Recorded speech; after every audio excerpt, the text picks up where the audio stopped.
السلام عليكم ورحمة الله وبركاته. إن الحمد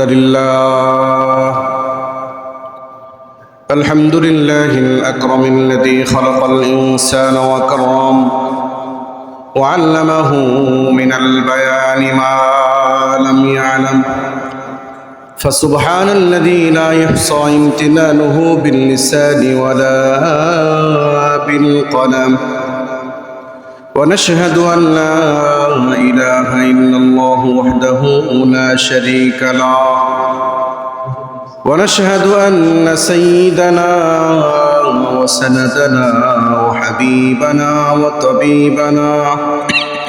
وطبيب قلوبنا ومولانا محمدا عبده ورسوله. أما بعد، فقد قال الله تبارك وتعالى في كلامه المجيد وفي فرقانه الحميد: أعوذ بالله من الشيطان الرجيم. بسم الله الرحمن الرحيم. ألف لام ميم. ذلك الكتاب لا ريب فيه هدى للمتقين الذين يؤمنون بالغيب ويقيمون الصلاة ومما رزقناهم ينفقون. وقال النبي عليه الصلاة والسلام: بني الإسلام على خمس: شهادة أن لا إله إلا الله وأن محمدا رسول الله، وإقام الصلاة وإيتاء الزكاة والحج وصوم رمضان، أو كما قال النبي عليه الصلاة والسلام.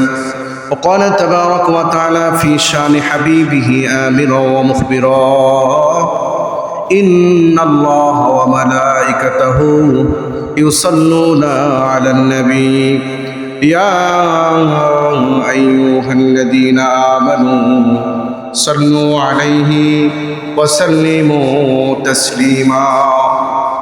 اللهم صل على محمد وعلى آل محمد كما صليت على إبراهيم وعلى آل إبراهيم إنك حميد مجيد. اللهم بارك على محمد وعلى آل محمد كما باركت على إبراهيم وعلى آل إبراهيم إنك حميد مجيد. गुलिस्तां में जाकर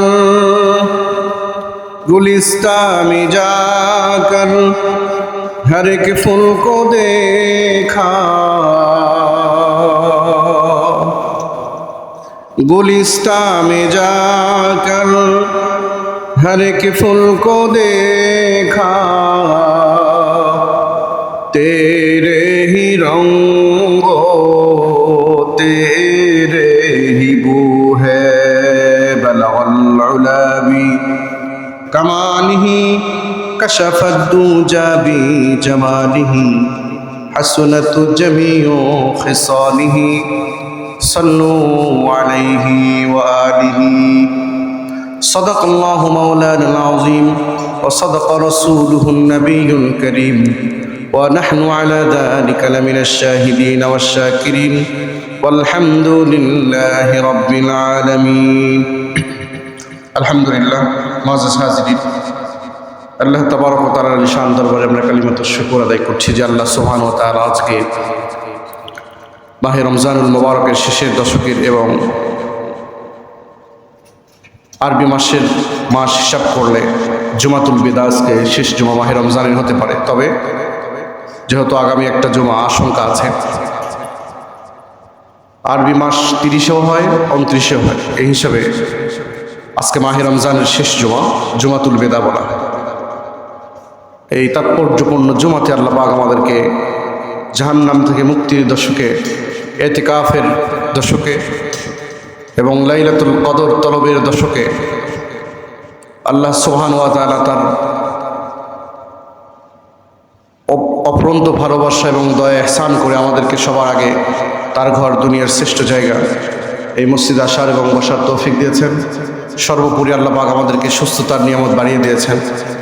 আমরা রোজা অবস্থায় আল্লাহ পাকের হুকুম পালনার্থেই আল্লাহ পাক আমাদেরকে সুস্থতার নিয়ামত বাড়িয়ে দিয়েছেন। আমরা সুস্থ আছি, ভালো আছি।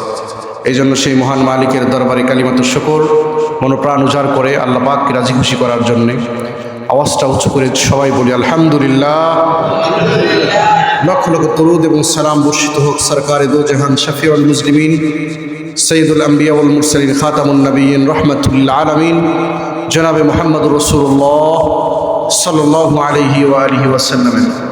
প্রিয় ভাইরা আমার, রমজানুল মুবারক আল্লাহ পাক 3 ধাপে দিয়েছেন, স্টেপ বাই স্টেপ। প্রথম দশক দিয়েছেন আল্লাহ পাক রহমতের জন্য, সেটা বের হয়ে গেছে, সেটা আমরা অতিক্রম করেছি। দ্বিতীয় দশক আল্লাহ পাক দিয়েছেন মাগফিরাতের জন্য, মানে অসংখ্য অমৃত বান্দাকে আল্লাহ পাক মাগফিরাত মানে ক্ষমা করে দেবেন, ক্ষমার জন্য। আর যাকে ক্ষমা করবেন তার জন্য একটাই জায়গা, সেটা হলো জান্নাত। সুবহানাল্লাহ বলেন। এজন্য শেষের দশককে আল্লাহ পাক রেখেছেন ইতকুম মিনাল আযাবিল গুরাম, জাহান্নাম থেকে মুক্তির দশক। লক্ষ লক্ষ কোটি কোটি বান্দারা, বান্দা বান্দিরা যারা জাহান্নামের আসামি হয়েছে, এই শেষের দশকে আল্লাহ পাক তাদেরকে বেকসুর খালাস করে, নিষ্পাপ করে, পুত পবিত্র বানিয়ে আল্লাহ সুবহানাহু ওয়া তাআলা তার মনোনীত জায়গা জান্নাতের বাসিন্দা করে দেবেন। সুবহানাল্লাহ। এই জন্য আল্লাহ পাক লাস্টের দশকে রেখেছেন ইতকুম মিনাল আযাবিল গুরাম, জাহান্নাম থেকে মুক্তির দশক। সুবহানাল্লাহ বলে। এই দশকের নামই কি? জাহান্নাম থেকে মুক্তির দশক। জাহান্নামটা কি? আমাদের এই জেহেন দিয়ে জাহান্নামকে ধারণ করা, বোঝা, এই শক্তি দুনিয়ার কোনো ব্যক্তিকে আল্লাহ পাক দেননি। কারণ এমন একটি জায়গা এটা, যে জায়গার হাদিসের মধ্যে আছে জাহান্নামের আগুনের 70,000 আগুনকে 70,000 খণ্ড করে তার কিছু অংশ দুনিয়াবাসীদেরকে আল্লাহ পাক দিয়েছেন। 70,000 খণ্ডের কিছু অংশ যদি দুনিয়াতে দেওয়া হয় এবং এই আগুনের তাপ যদি সহ্য করার ক্ষমতা, শক্তি এবং সাহস যদি আমাদের কারো না থাকে, তাহলে যে আগুনকে পরিপূর্ণ শক্তি দিয়ে, সামর্থ্য দিয়ে এবং প্রজ্বলিত করে এত তীক্ষ্ণ, মানে এত তীব্র গরম আর এত কষ্ট আর এত ভয়াবহ শাস্তির মাধ্যমে আল্লাহ পাক তৈরি করে রেখেছেন, তাহলে সেই জাহান্নামের আগুনের তীব্রতা কেমন হতে পারে? এটা বোঝানোর কোনো শক্তি পৃথিবীর কোনো ব্যক্তির কাছে নেই। কারণ আল্লাহ সুবহানাহু ওয়া তাআলা এই রীতিনীতিতেই, এই ডিসিপ্লিন দুনিয়াকে তৈরি করেছেন। অর্থাৎ দুনিয়াতে যা কিছু কাজ করি আমরা, সেটা নগদ যেহেতু পাই, যেমন কোনো চাকরিজীবী যেমন চাকরি করেন, কোনো ব্যবসায়ী ব্যবসা করেন, ব্যবসায়ী ব্যবসা করলে উনি যদি ক্যাশ টাকা না পায় তাহলে তার ব্যবসা থাকবে? চাকরিজীবী যদি চাকরি করার পরে মাস শেষে গিয়ে একটা, মানে তার যে মাইনাটা, এই মাইনার পয়সা যদি উনি না দেখতে পান, তাহলে ওনার চাকরির মধ্যে কোনো মজা আছে নাকি? কোনো টেস্ট আছে? কোনোই দাম নাই চাকরি। যেহেতু দুনিয়াতে ফলাফল আমরা সামনে পেয়ে যাই, কিছু কাজ করলে তার ফলাফল পেয়ে যায়। একটা গরু ছাগলের মালিক আপনি, সেটা বিক্রি করলে তার জন্য একটা নির্ধারিত দাম আছে, এটা আপনি সঙ্গে সঙ্গে পেয়ে যান, একটা ভালো লাগে। কিন্তু আল্লাহ সুবহানাহু ওয়া তাআলা এই পৃথিবীতে ইবাদত করলে, আল্লাহ পাককে একনিষ্ঠ, মানে আল্লাহ পাককে রাজি খুশি করার জন্য যারা আল্লাহ তাবারক ওয়া তাআলার দেওয়া নিয়ামতকে পেয়ে শুকর আদায়ের মাধ্যমে দুনিয়াতে গচ্ছিত নিয়ামতগুলোকে একত্রিত করে আল্লাহ সুবহানাহু ওয়া তাআলার ধনভাণ্ডারের যে নিয়ামতগুলো আমাদেরকে দিয়েছেন, সেখানে এটা পাওয়ার পরে আমরা যদি আর শুকর আদায় করি, যদি আমরা কৃতকার্য হই, দুনিয়াতে যদি কিঞ্চিত পরিমাণ আমল করি, এই আমলের প্রতিদান, প্রতিফল সরাসরি যেহেতু দেখা যায় না, কিয়ামতের কঠিন মুসিবতের সময় আল্লাহ পাক এটাকে ওপেন করে দিবেন, তখন দেখা যাবে। এই জন্য আমরা জান্নাত এবং জাহান্নামের শাস্তির কথা বললে, জাহান্নামের শাস্তির কথা বললে মাথার মধ্যে ঢুকে না, আর জান্নাতের আরাম আয়েশের কথা বললো এটাও মাথার মধ্যে ঢুকতে চায় না। কারণ সচক্ষে আমরা এটা দেখিনি, দুনিয়াতে যা দেখি সেটাই আমাদের বিশ্বাস হয়। এই জন্যই চাকুরি করলে মাসের শেষে একটা মাইনা পেলে একটা ভালো লাগে, যেহেতু আমরা এটা ফলাফল সামনে পেয়ে যাই। ব্যবসা করলে একটা পণ্য বিক্রি করলে তার লাভ অংশ চোখ সরাসরি দেখতে পাই। কিন্তু একবার যদি সুবহানাল্লাহ বলি, সবাই বলেন সুবহানাল্লাহ, এই সুবহানাল্লাহর কতটুকু নেকি হয়েছে এটা কি দেখতে পেয়েছেন কেউ? কেউ কি দেখা গেল এখানে? আর এখনই যদি আমি বলি যে ভাই মসজিদে কিছু টাকা দান দেন, তাহলে আপনি যদি 500 টাকার একটা নোট দিয়ে দেন, তাহলে আমরা সবাই দেখতে পাবো কিনা? দেখা যাবে। কিন্তু আমরা যে সুবহানাল্লাহ বললাম, এই সুবহানাল্লাহর নেকি দেখতে পাইনি। কিন্তু আজীব এবং আশ্চর্যের বিষয় হলো এটা যে এই একবার সুবহানাল্লাহর নেকি আল্লাহ সুবহানাহু ওয়া তাআলা কত দিয়েছেন। আল্লাহর হাবিব বলেন সুবহানাল্লাহি তামলাউল মিজান। দুনিয়াতে কোনো ব্যক্তি যদি একবার সুবহানাল্লাহ বলল, কয়বার? একবার সুবহানাল্লাহ বলল, আল্লাহর হাবিব মুহাম্মদুর রাসূলুল্লাহ সাল্লাল্লাহু আলাইহি ওয়াসাল্লাম বলেন এই একবার সুবহানাল্লাহর সওয়াবটা আল্লাহ সুবহানাহু ওয়া তাআলা মিজানের পাল্লা ভরপুর সওয়াব পরিপূর্ণ করে দেন। সুবহানাল্লাহ, একবার সুবহানাল্লাহ বলা হয়েছে, তামলাউল মিজান, মিজানের পাল্লা ভরপুর হয়ে যায় সওয়াব দিয়ে, নেকি দিয়ে। মিজানের পাল্লা কি কেমন আমি অনেকবার বলেছি। মিজানের পাল্লা কেমন? আমাদের দেশের মাছ ব্যবসায়ীরা যে মাছের জন্য পাল্লা স্থাপন করে, সেটা কি মিজানের পাল্লা মনে করেছে? আমাদের দেশের কসাই ভাইয়েরা গোস্তর দোকানে যে পাল্লাটা স্থাপন করেছেন, সেই পাল্লা কখনোই নয়। তারা দেওয়ার সময় কম দেয়, নেওয়ার সময় বেশি নেয়। এই ধরনের পাল্লা না, ইনসাফের পাল্লা। কি পাল্লা সেটা? ইনসাফের পাল্লা।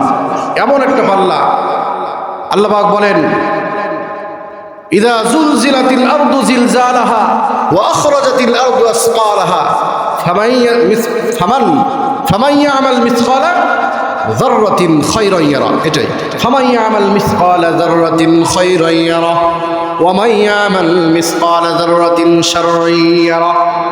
এমন একটা পাল্লা যেখানে আপনি কিঞ্চিত পরিমাণ, যেটা চোখে দেখার মতন আমল নয়, এটাকেও আল্লাহ পাক ওই মিজানের পাল্লায় স্থাপন করবেন, দাঁড়িয়ে দিবেন। এমন একটা গুনাহ করেছেন যেটা চোখে দেখা যায় না, নির্জনে নিস্তব্ধে, পৃথিবীর কোনো মানুষ যেখানে ছিল না, আপনার বিবি ছিল না, সন্তান ছিল না, পিতামাতা কেউ ছিল না, সে জায়গায় গুনাহ করেছেন, ছোট্ট একটা গুনাহ করেছেন। ওই গুনাহ আল্লাহ পাক ওই পাল্লাতে উপস্থাপন করবে। আল্লাহু আকবার। সেটা হলো পাল্লা, ইনসাফের পাল্লা। কিঞ্চিত পরিমাণ কারো উপর জুলুম করা হবে না, সেই পাল্লা। সামান্য পরিমাণ চুলের, একটা চুলের যে ওজন, এই পরিমাণও কারো উপর বেইনসাফ করা হবে না, সেই পাল্লা। এই সুবহানাল্লাহ যে আমরা বললাম, এটার ফলাফল আমরা পেয়ে গেছি। জীবিত অবস্থায় সুবহানাল্লাহ একবার বললেন, নবীজি বলেন তামলাউল মিজান, এটা ফলাফল পেয়ে গেছি। কিন্তু দেখা গেছে, দেখতে পেয়েছি? দেখা যায়নি। এই জন্যই আল্লাহ সুবহানাহু ওয়া তাআলা সূরাতুল বাকারা প্রথমেই যে ওয়াদা দিয়েছেন মুত্তাকিনদের জন্য, কারা? আল্লাযীনা ইউমিনুনা বিল গায়ব, যারা অদৃশ্যের উপর বিশ্বাস রাখেন, স্থাপন করে, তারা হলো মুত্তাকি। সুবহানাল্লাহ বলেন। অদৃশ্য কি? যেটা দেখা যায় না। যেমন আমরা সুবহানাল্লাহ বললাম, দেখা গেল কি? নাকি দেখা যায়নি, কিন্তু এটাকে বিশ্বাস করা মুমিনদের প্রথম গুণ, সিফাত। মুত্তাকিনদের জন্য প্রথম সিফাত, প্রথম গুণ। দেখা যায় না কিন্তু আমরা বিশ্বাস করি, কারণ মুহাম্মদুর রাসূলুল্লাহ সাল্লাল্লাহু আলাইহি ওয়াসাল্লাম আমাদের জন্য বলে গেছেন সেটা। সুতরাং সুবহানাল্লাহর সওয়াব এটা দেখা যাবে কখন? যখন হাসর হবে, পুলসিরাত হবে, অর্থাৎ বিচার ব্যবস্থা যখন কার্যকর শুরু হয়ে যাবে, কার্যক্রম শুরু হয়ে যাবে, তখন দেখা যাবে এটা। এই জন্য প্রিয় ভাইয়েরা আমার, আজকে এই মাহে রমজানটা আল্লাহ পাক আমাদেরকে দিয়েছেন, কিন্তু মাহে রমজানের আত্মশুদ্ধি এবং এটার যে একটা মহত্ব, এই আত্মশুদ্ধি এবং মহত্ব বিনষ্ট করতে আমরা দ্বিধাবোধ করছি না, শেষ করে দিচ্ছি, চূর্ণ বিচূর্ণ করে দিচ্ছি মাহে রমজানের আত্মশুদ্ধি। অথচ আল্লাহ পাক কত ইহসানকারী, কত দয়াবান। দিনে ৭০,০০০ বার যদি কোনো ব্যক্তি গুনাহ করে, ৭০,০০০ বার যদি ক্ষমা চায়, আল্লাহ পাক ৭০,০০০ বারই ওই বান্দাকে ক্ষমা করে দিবেন। সুবহানাল্লাহ বলেন। আর একবার যদি আপনার সাথে আমি সামান্য মন্দ ব্যবহার করি, আপনি আর আমার দিক তাকাবেন না, এটা আমাদের স্বভাব। কিন্তু আল্লাহ পাক আর রহমান নির রহিম, দয়ালু, এত দয়া, অফুরন্ত নিয়ামত। একজনের ইফতার দিয়ে 5 জন খাওয়া যায় সেই মাস মাহে রমজান। একটা খেজুর দিয়ে ইফতার করলে তৃপ্তি হয়ে যায়, চাহিদা থাকে না। 1 গ্লাস পানি পান করলেই কলিজা শীতল হয়ে যায় সেই মাস। 1 গ্লাস পানি পান করলে আপনার সব কিছুই ঠান্ডা, কিছুই লাগবে না, ভিতরে দেওয়া লাগবে না। এটা হলো মাহে রমজান। রোজাদার যখন ইফতারের সময় বসে 1 গ্লাস পানি নিয়ে, এই পানি পান করলে আর কিছুই লাগে না, কারণ অল্পেতে সন্তুষ্টি, তুষ্টের মাস হলো মাহে রমজান। সুবহানাল্লাহ বলেন। এই জন্যই তো বলা হয়েছে একটা খেজুর যদি কেউ ইফতারি করায়, একটা খেজুর দিয়ে যদি ইফতারি করায় কাউকে, উহুদ পাহাড় সমপরিমাণ সওয়াব আল্লাহ পাক তার আমলনামায় দিয়ে দেন। কয়টা খেজুর? একটা খেজুর। কারণ রোজাদারের অন্তরকে মানে শান্ত করার জন্য, সন্তুষ্ট করার জন্য একটা খেজুর আর 1 গ্লাস পানি যথেষ্ট। এটা হলো মাহে রমজান। এটা অ্যান্টিবডি। রোজা প্রত্যেকটা বডির জন্য একটা অ্যান্টিবডি, রোগ প্রতিরোধের একটা মাধ্যম আল্লাহ পাক তৈরি করে দিয়েছেন। সুবহানাল্লাহ। মেডিকেল সায়েন্স বলেন, যারা রোজা রেখেছে তাদের বডিটা অ্যান্টিবডি হয়েছে, অটোমেটিক, কোনো অ্যান্টিবায়োটিক খাওয়া লাগবে না, এমনি রোগ প্রতিরোধের ক্ষমতা আল্লাহ পাক এই শরীরের মধ্যে স্থাপন করে দিয়েছেন রোজার মাধ্যমে। এত বড় পাওয়ারফুল ইবাদত এটা। এই জন্য মুত্তাকিনদের জন্য যে গুণাবলী বলা হয়েছে, আমি বলেছি প্রথমেই যে অদৃশ্যের উপর রোজার প্রতিদান আল্লাহ পাক নিজে হাতে দিবেন। কেমন করে দিবেন? যে নিজে হাতে, আস-সাওমু লি ওয়া আনা আজজি বিহি। আল্লাহ পাক বলেন রোজা হলো আমার জন্য, আমি নিজে হাতে আর প্রতিদান দিব। আল্লাহ সুবহানাহু ওয়া তাআলা। এই জন্য রোজাদারের মুখের দুর্গন্ধ মিশক আম্বরের চাইতে আল্লাহ পাকের কাছে সুগন্ধি। সুবহানাল্লাহ বলেন। কারণ রোজাদাররা না খেয়ে থাকার পরে ভিতর থেকে একটা দুর্গন্ধ বের হতে পারে, আমাদের কাছে দুর্গন্ধ মনে হবে, কিন্তু আল্লাহ পাক বলেন এই রোজাদারের মুখের দুর্গন্ধ আমার কাছে মিশক আম্বরের চাইতে বেশি সুগন্ধি। সুবহানাল্লাহ। এত দামি আল্লাহ পাকের কাছে। কারণ রোজার ইবাদতটা, এই রোজা সিয়ামটা, এটা শুধুমাত্র আল্লাহ পাকের জন্যই রাখা হয়, মানুষকে দেখানোর জন্য সিয়াম রাখার কোনো সুরত নাই। প্রিয় ভাইয়ের আমার, আমি এর আগেও বলেছি, গত সপ্তাহে বলেছিলাম যে আপনি সিয়াম সাধনা করলেন না, কিন্তু যারা সিয়াম রেখেছে, রোজা রেখেছে, তাদের সাথে ইফতারে এসে উপস্থিত হলেন, কোনো ব্যক্তি আপনার চেহারার দিকে তাকিয়ে কেউ বলতে পারবে না যে আপনি রোজা রাখেননি। সবাই মনে করবে যেহেতু আপনি রোজাদারের লাইনে বসেছেন, সবাই আপনাকে মনে করবে কি রোজা রেখেছেন। কিন্তু একমাত্র জানেন কে? আল্লাহ। সুতরাং বোঝা গেল, আমি যদি না বলি, যিনি রোজা রেখেছেন তিনি যদি না বলেন, পৃথিবীর কোনো ব্যক্তি এটা জানার কোনো উপায় নাই। এই জন্য আল্লাহ পাক বলেন আস-সাওমু লি, এই রোজা শুধু আমার জন্য হয়, এবং ওয়া আনা আজজি বিহি, আমি আল্লাহ পাক, আমি আল্লাহ নিজে হাতে রোজাদারের প্রতিদান দিয়ে দিব। সুবহানাল্লাহ। নিজে হাতে আল্লাহ পাক দিবেন, কোনো মাধ্যম রাখবেন না এখানে। এত দামি একটা ইবাদত ইচ্ছাকৃতভাবে ছেড়ে দিচ্ছেন অনেক ভাই। মাত্র আর কয়েকটা রোজা আছে।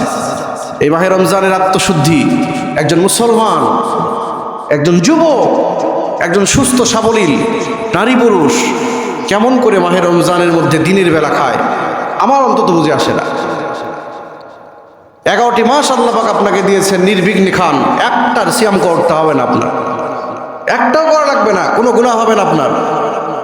11 মাস যদি কেউ রোজা না রাখে গুনাহ হবে? কোনো গুনাহ নেই। কিন্তু 1টি মাস আল্লাহ পাক আপনার বডিকে অ্যান্টিবডি তৈরির জন্য, রোগ প্রতিরোধের ক্ষমতা সৃষ্টির জন্য, বড় বড় রোগ যেন আপনাকে এসে বাধা না দিতে পারে, আপনার ভিতরে যেন ঢুকে আপনার শরীরকে নষ্ট না করে দিতে পারে, এই জন্য আপনার বডির একটা সৌন্দর্য বৃদ্ধির জন্য আল্লাহ পাক সিয়ামকে ফরজ করে দিলেন, রোজাকে ফরজ করে দিলেন।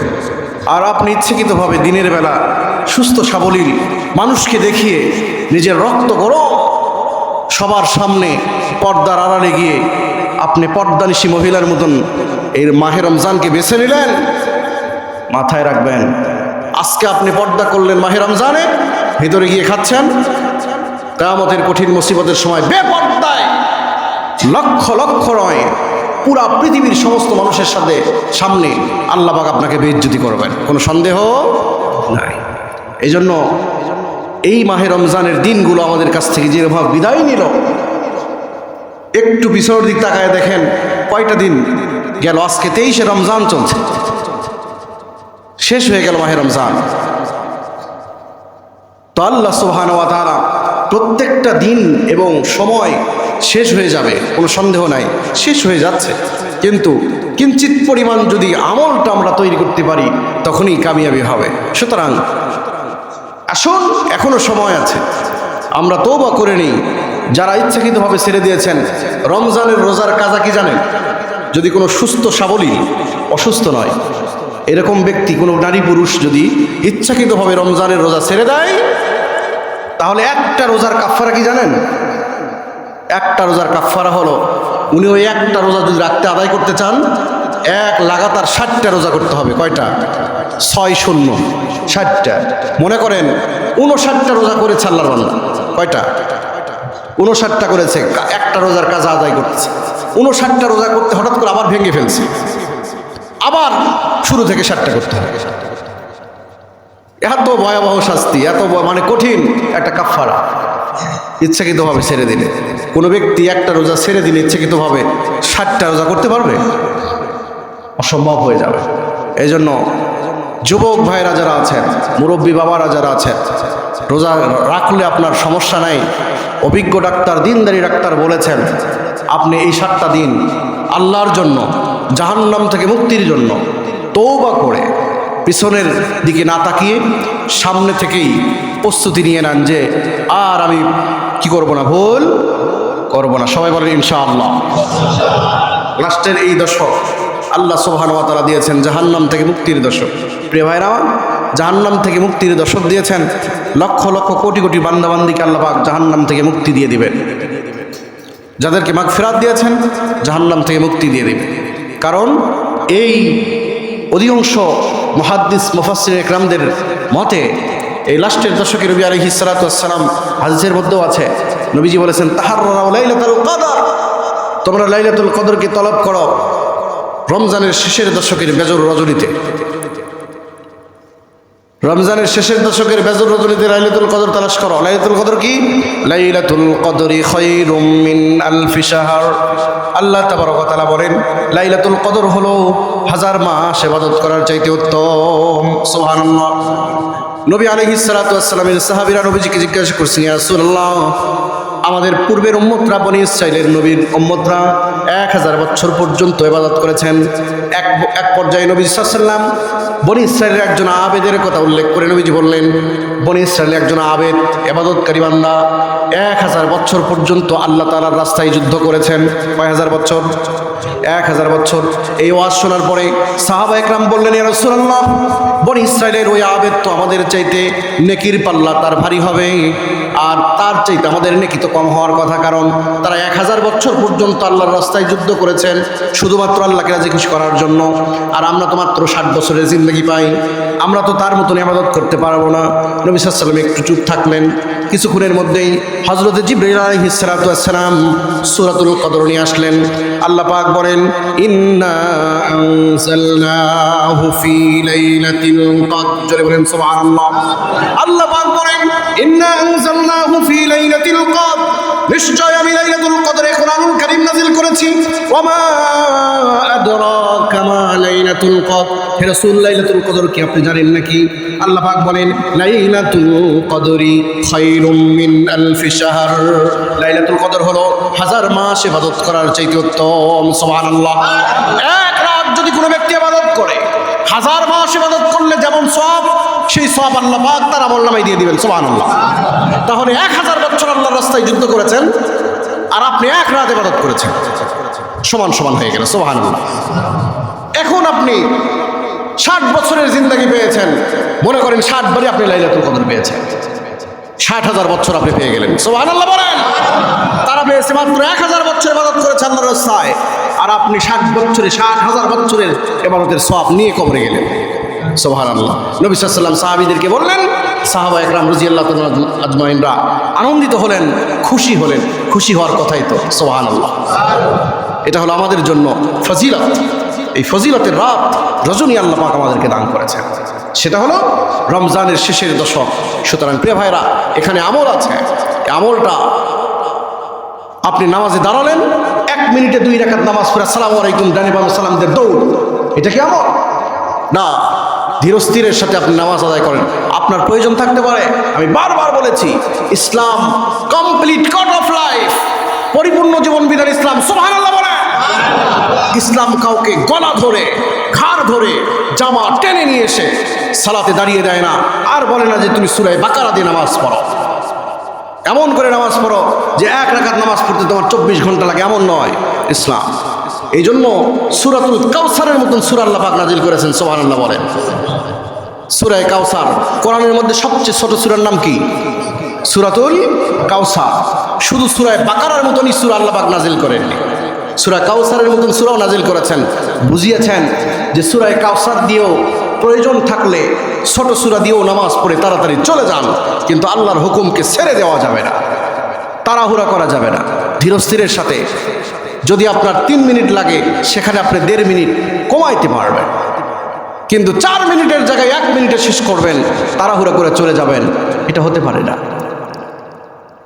এই জন্য মাহে রমজানের শেষের দশকটা ইবাদতের মধ্যে যেন আমরা থাকতে পারি, বাকি দিনগুলো আল্লাহ পাক তৌফিক দান করেন। আল্লাহুম্মা আমিন। চায়ের দোকানে গিয়ে ঘন্টার পর ঘন্টা বসে পায়ের উপর পা তুলে দিয়ে গল্প করতে আপনার কষ্ট হয় না? একটা বিড়ি ধরালে আপনার 2 ঘন্টা চলে যায়, আপনি টের পান না, কারণ ওই বিড়িটা আপনার মধ্যে শক্তি জুগিয়েছে। আধা ঘন্টা সময় নামাজের মধ্যে দাঁড়িয়ে থাকতে আপনি ক্লান্ত হয়ে যান, বুঝতে হবে যে আপনার মধ্যে কি ঢুকেছে। আপনি বুঝবেন একটু যে 2 ঘন্টা আপনি আজকেই হিসাব করবেন যে ইফতারের পর থেকে নিয়ে আপনি দোকানে কয় ঘন্টা বসে থাকেন। সিটি হাটের মোড়ে যে সমস্ত চায়ের দোকানরা আছে, আপনি নিজেই লক্ষ্য করবেন যে আপনি কতক্ষণ সময় বসে থাকলেন। আর এই সালাতুত তারাবিহ এবং এশার নামাজ কয় ঘন্টা লাগে পড়তে, একটু সময়ের সাথে সুন্দর করে মিলাবেন, মিলে দেখবেন যে আপনার চায়ের দোকানে বা বিভিন্ন অযথা কাজের মধ্যে সময়টাই বেশি ব্যয় হয়েছে, ইবাদতের মধ্যে সময়টা একবারেই কম আপনার কেটেছে। দেখবেন, আপনি মিলাবেন, কোনো সন্দেহ নাই ভাইয়েরা। সুতরাং রমজানের 1 থেকে নিয়ে 30 রমজান পর্যন্ত যদি প্রত্যেক দিন 1 ঘন্টা করে সময় রাত্রিবেলা আল্লাহ পাকের জন্য দিতেন, 30 দিনে কয় ঘন্টা হয়? 30 ঘন্টা হয়ে যেত।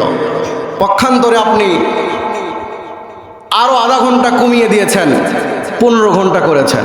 15 ঘন্টার মধ্যে আরো আবার অর্ধেক কমিয়ে দিয়েছেন, 7 ঘন্টা করে আপনি দিনে ইবাদত। আবার মাঝখানে লাস্টের দিকে আস্তে আস্তে ওই 7 ঘন্টাও নেই, শেষ হয়েছে। তো আল্লাহ পাক হেফাজত করেন আমাদেরকে, আল্লাহুম্মা আমিন। এই লাস্টের দশকে সবচেয়ে বড় ইবাদত হলো যাকাত। আমি এক হাদিস পড়েছি, বুখারী শরীফের হাদিস। নবী সাল্লাল্লাহু আলাইহি ওয়াসাল্লাম বলেন, বুনিয়াল ইসলামু আলা খামসিন, ইসলামের ভিত্তি স্তম্ভ হলো 5টি। 1 নম্বর কালিমা শাহাদাতি আল্লা ইলাহা ইল্লাল্লাহ ওয়া আন্না মুহাম্মাদান আবদুহু ওয়া রাসূলুহু। 2 নম্বর ওয়া ইকামিস সালাহ। কালিমার পর সবচেয়ে বড় বিধান হলো নামাজ, নামাজ প্রতিষ্ঠা করা। এটা হলো ইসলামের 2য় স্তম্ভ।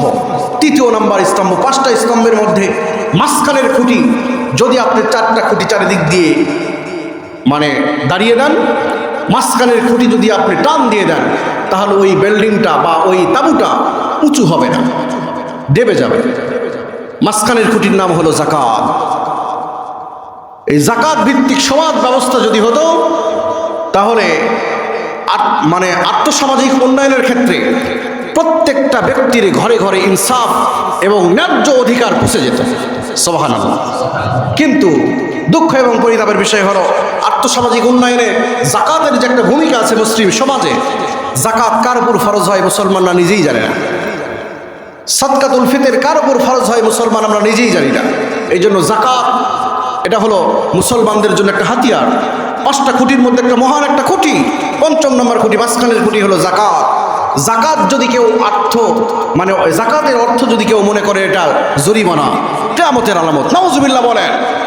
যদি কেউ বলে যে আমি যাকাত দিলে আমার সম্পত্তি কমে যাবে, তাহলে আপনি কিয়ামত তাড়াতাড়ি ঘটিয়ে আনার জন্য চেষ্টা করলেন।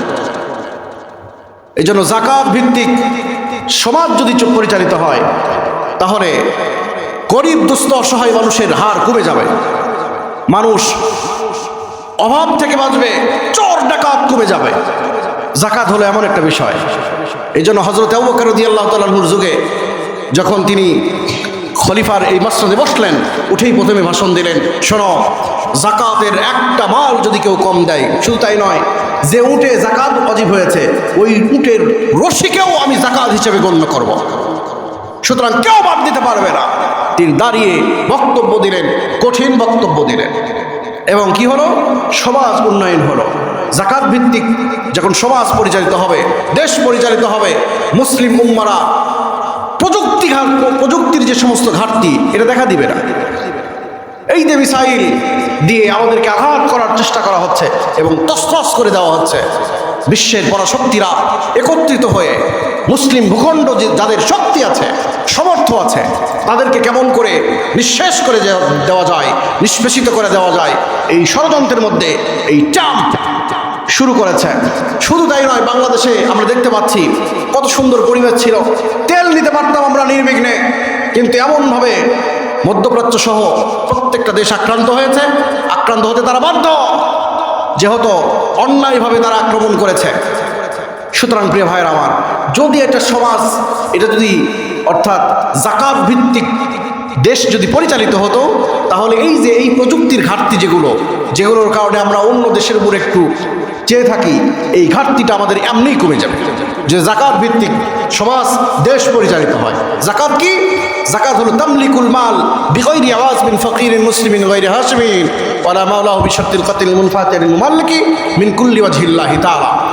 আল্লাহ পাককে রাজি খুশি করার জন্য, আল্লাহ পাককে রাজি খুশি করার জন্য ফকির মিসকিনকে নিজের পক্ষ থেকে যে সম্পদের নিসাব পরিমাণ সম্পদের মালিক যারা ছিলেন তারা যাকাত আদায় করে দিবে। এটা হলো যাকাত। নিসাব কি? নিসাব হলো, মনে রাখবেন, সংক্ষেপে আমি বলে শেষ করে দেব। যাকাত হলো আপনার নিসাব, এটা হলো মূল বিষয়। নিসাব কি? নিসাব হলো 7.5 ভরি স্বর্ণ সমপরিমাণ টাকা, বা 7.5 পরিমাণ স্বর্ণ আপনার কাছে মজুদ থাকলো, বা 52 ভরি সমপরিমাণ রূপা থাকলো আপনার কাছে। মনে রাখবেন, দুইটার মধ্যে যে কোনো একটা থাকলেই 7.5 ভরি স্বর্ণ আছে, টাকা নাই, যাকাত ওয়াজিব হয়েছে। যদি 52.5 ভরি রূপা থাকে, স্বর্ণ নাই, শুধু রূপা আছে কত? 52.5 ভরি, তাও তার উপর যাকাত ওয়াজিব হয়ে যাবে। এখন এগুলো মাসআলা জানার জন্য নিজে নিজে ঘেটে ঘেটে মাসআলা তৈরি করা যায় না, ওলামা ইকরামের দ্বারস্থ হতে হয়, জানতে হয় কেমন করে আমার উপর যাকাত ওয়াজিব হলো। এখন আসেন, কারো কাছে 2 ভরি স্বর্ণ আছে, এই 2 ভরি স্বর্ণের দাম এবং 1 ভরি রূপো আছে, দুটা মিশ্রণ করলে যদি নেশাব পরিমাণ সম্পদ হয়ে যায়, নেশাব পরিমাণ কি? 52.5 ভরি রূপার সমপরিমাণ টাকার দাম যদি হয়ে যায়। বর্তমানে রূপার ভরি কত করে কেউ কি জানেন? 2400। তাহলে 2.5 লাখের মতন প্রায় দাম আসে 52.5 ভরি।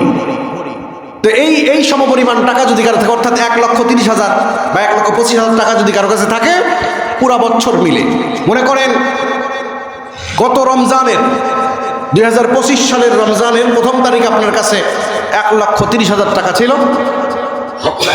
পুরা 1 বছর আপনি 1,30,000 আপনি খরচ করেছেন সংসারের জন্য, খরচ করে করে আবার 2026 সালের পহেলা রমজান এসে 1,30,000 টাকার মতন প্রায় আপনার কাছে ছিল, ওটাই আছে। তাহলে আপনার উপর যাকাত ফরজ হয়েছে। 1 লক্ষ টাকায় মাত্র 2500 টাকা আপনাকে যাকাত দিতে হবে। তো এইভাবে হিসাব করে যদি আমরা যাকাত দিই, 1 লক্ষ টাকা 2500 টাকা, কত? মাত্র কত টাকা? 2500, 2,500 টাকা। এই 2,500 টাকা আপনি আল্লাহর রাস্তায় দান করে দেবেন।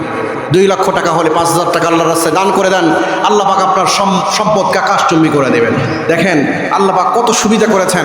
যদি যাকাত আমরা আদায় করি, ওষুধ যদি আদায় করি, জমিনে যে সম্পদ হয়, এই সম্পদকে 2 ভাগে ভাগ করা হয়েছে। একটা যদি আসমানের পানি দিয়ে হয়, তাহলে আপনাকে 10 ভাগ, অর্থাৎ 10 মণ হলে 1 মণ ধান আল্লাহর রাস্তায় দান করে দিতে হয়। জমিনে যদি বৃষ্টির পানি দিয়ে হয়, খরচ যদি আপনার না হয়, তাহলে 10 মণে কতখানি দিতে হয়? 1 মণ। আর যদি আপনি খরচ করে করেছেন, তেল পেট্রোল খরচ করে করেছেন, তাহলে আপনাকে 20 মণে 1 মণ। সুবহানাল্লাহ বলেন। যেহেতু আল্লাহ জানেন আপনার খরচ হয়েছে, 20 মণ হওয়ার পর মাত্র 1 মণ আল্লাহর রাস্তায় দিতে হয়। এটাকে বলা হয় ওষুধ, এগুলো আমরা জানি না। আর ফিতর কাকে বলা হয়? ফিতর হলো সদকাতুল ফিতর, যার কাছে এই ঈদের দিনের সন্ধ্যায় যার কাছে টাকা থাকবে, মনে করেন 1 লক্ষ টাকার সমপরিমাণ টাকা থাকবে, তার উপর সদকাতুল ফিতর ওয়াজিব হবে, তিনি আদায় করবেন, তার বিবির পক্ষ থেকে আদায় করবেন, তিনি তার নাবালক সন্তানদের পক্ষ থেকে আদায় করবেন। আর যদি কোনো পিতা মনে করেন যে আমার পেস্টিসে লাগে, আমি আমার প্রাপ্তবয়স্ক ছেলে মেয়ে সবার পক্ষ থেকে আদায় করব, আপনি আদায় করলে সওয়াব পাবেন ইনশাআল্লাহ। আল্লাহ সুবহানাহু ওয়া তাআলা আমাদের সবাইকে যাকাত এবং সদকা ফিতরা এটা হিসাব করে করে আল্লাহর রাস্তায় ব্যয় করার তৌফিক দান করেন। আল্লাহুম্মা আমিন। ওমা তৌফিক ইল্লা বিল্লাহ।